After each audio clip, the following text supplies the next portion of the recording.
There is an old secret hidden high in the mountains of Japan, a secret that transcends mere geography and history. It is a quiet philosophy, veiled in mist and tradition, yet it holds the key to the mastery of any craft, any skill, and any life. It is not something you find in history books, but something you feel in the relentless, slow turn of the seasons. This secret turned ordinary, flawed men into legendary masters.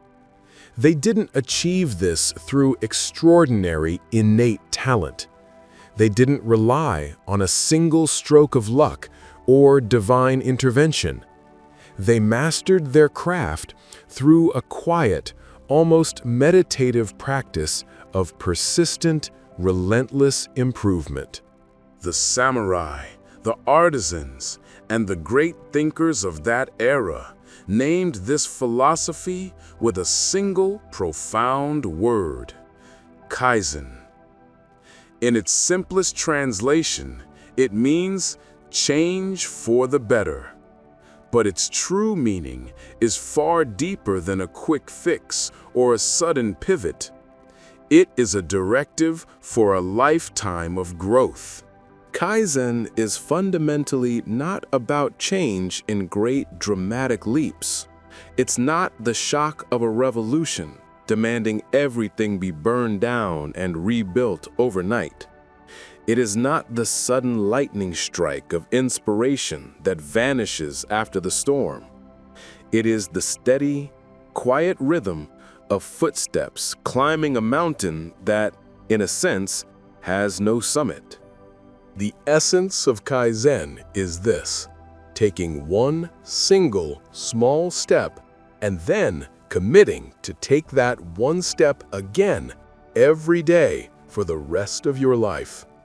It is a philosophy so humble, so simple in its scope, that often the world ignores it in favor of louder, flashier doctrines of success. Yet, this simple concept built entire empires. It forged the legendary swords of the warrior class. It shaped the disciplined strokes of masterful calligraphy and transformed everyday crafts into timeless, revered art. While the modern world glorifies massive, revolutionary change, Kaizen worships slow, patient, and persistent evolution. It is not the consuming fire of ambition. It is the quiet, reliable ember of persistence. Now, let me tell you the story of a man who initially ignored this wisdom. In a small, humble village outside Kyoto, there lived a blacksmith named Renjiro. His lineage was respected, and his skill was respectable. But that was the problem. He was merely respectable. He was not yet a master. Renjiro was no prodigy. He did not possess a miraculous gift. He was simply a dedicated man who had refused to stop learning for 15 long years. He was dedicated to the art of forging the legendary samurai blades, the katana, a weapon that was not just steel for war, but an extension of a warrior's spirit.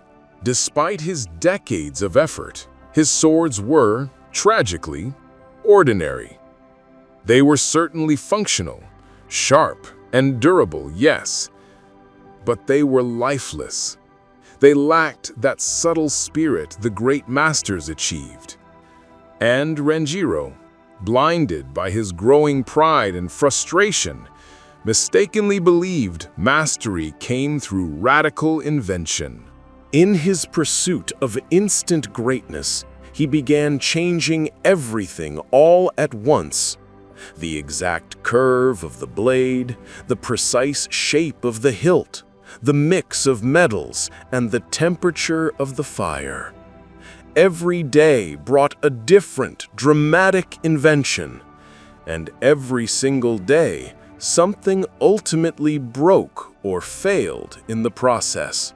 His forge slowly filled up with the failures of his great ideas, cracked blades, warped steel, and the remnants of his shattered dreams. The harder he tried to innovate radically, the further perfection seemed to drift away from his grasp. His path of revolution was leading only to exhaustion and despair. One dark night, as he stared listlessly into the dying fire, an old samurai silently entered the forge. His armor was worn, his sword ancient, yet his presence was as still and profound as the moonlight itself. He picked up one of Ranjiro's ruined blades and studied it intently, saying nothing for a very long time. Then, the old warrior quietly whispered a profound truth. He said, "Perfection is death. Do not chase it, but improve one small detail today. Then, simply return tomorrow." And with that piece of timeless counsel, he turned and left, leaving Ranjiro with the single clear path forward. The very next morning, Ranjiro chose to follow the old man's simple yet difficult advice. He did not attempt to reinvent his entire process. He adjusted. On that first day, he changed only one variable: the precise angle of his hammer strike against the glowing steel. The sound it produced was noticeably softer, cleaner, and more intentional. The following day, he focused on a second small detail: the subtle method by which he cooled the blade, making the water just a few degrees colder. Then, he adjusted the way he stood at the anvil.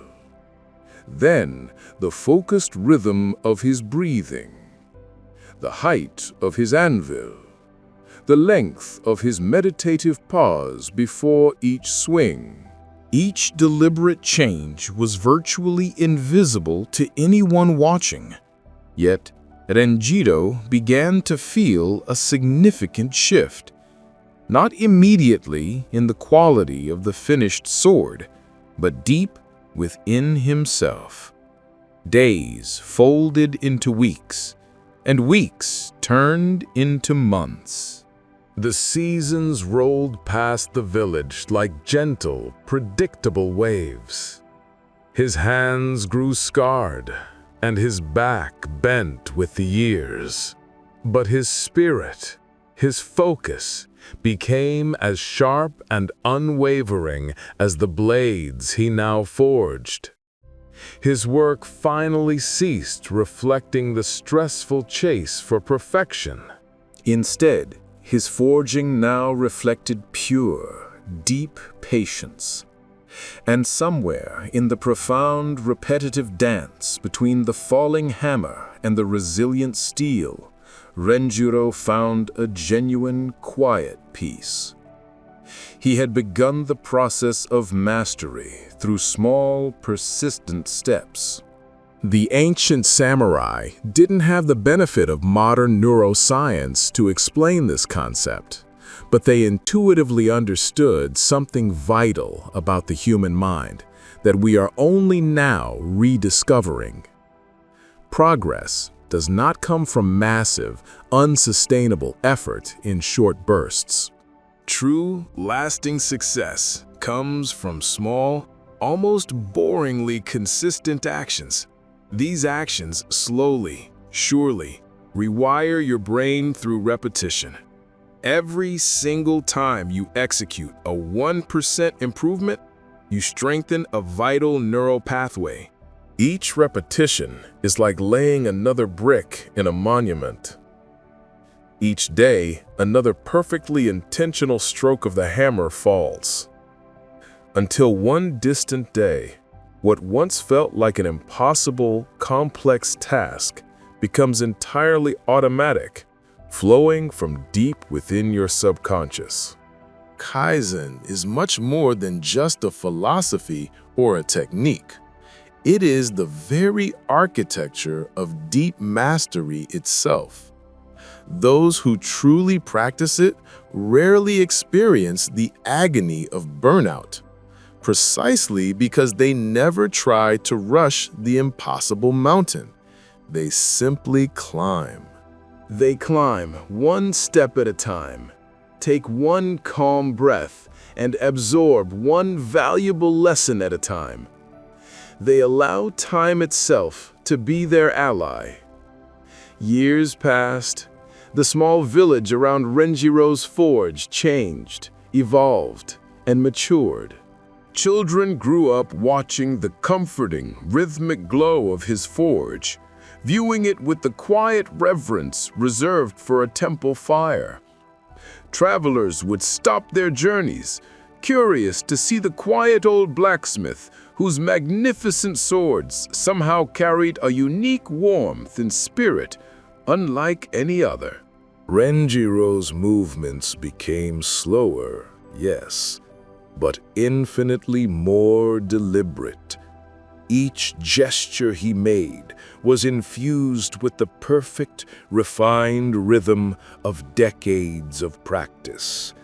The hammer rose and fell with the calm, steady rhythm of a resting heart. The glowing metal sang back to him in perfect harmony. Renjiro had finally stopped the exhaustive, frustrating chase for mastery. Instead of chasing it, he had quietly, slowly, simply become it. And then one morning, as the new season's cherry blossoms softly fell like snow, the same old samurai returned to the village. His hair was now completely white, and his steps were careful, but his eyes were still sharp. Renjiro humbly bowed and presented his newest, finest blade. The samurai took the weapon, felt its perfect balance, and sensed its quiet, undeniable strength. The old warrior looked into the blade's reflection, calm, deep, and unwavering, and posed the ultimate question. "Tell me, Renjiro, after all these years of work, is this blade perfection?" Renjiro smiled, a look of profound understanding on his face. "No," he said, "I do not chase perfection. Only tomorrow, with one more small step, will be better than today." The master's journey, he realized, never ends. This is because mastery is not a distant, final destination to be reached. It is the deep, quiet devotion to the process itself. The profound truth of Kaizen isn't truly about swords or ancient forges or even old Japan. This powerful truth is about you. It is for the student struggling to learn, the builder trying to finish a project, the artist honing their eye, and the dreamer working toward a vision.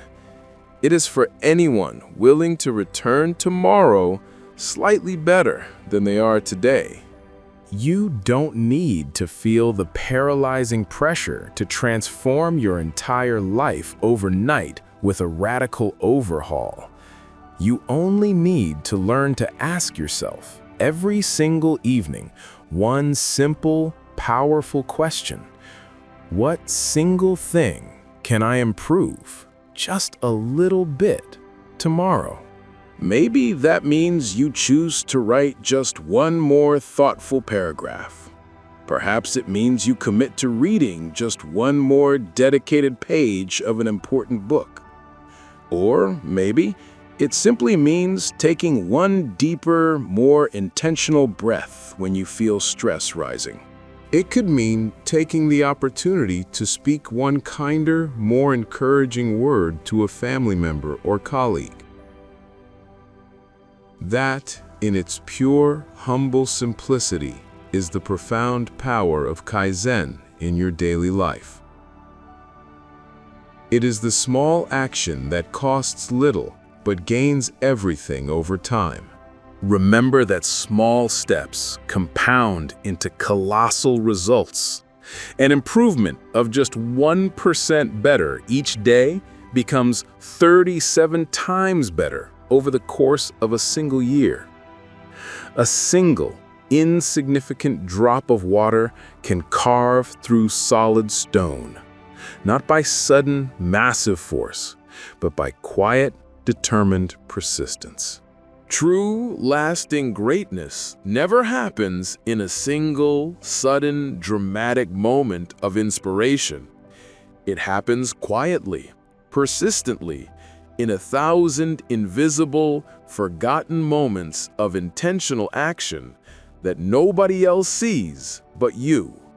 The path of Kaizen is truly infinite. The sword will eventually dull with use. The forge will inevitably cool down in time. The craftsman will certainly grow old, and his body will eventually weaken. But the powerful, enduring spirit that seeks nothing but consistent, humble improvement, that spirit never truly dies. The samurai understood this ultimate truth better than anyone. The moment you finally think you have definitively arrived at the end, the moment you claim perfection, that is precisely the moment you begin the inevitable decline. So, keep walking the path. Keep refining your technique. Keep improving your mind, your craft, and your spirit.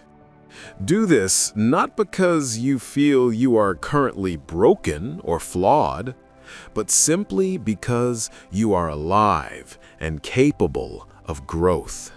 And as long as you breathe, there will always be one more small step you can take. There will always be one more profound lesson you can learn. There will always be one more tomorrow to embrace. That, in its essence, is the timeless, enduring way of Kaizen.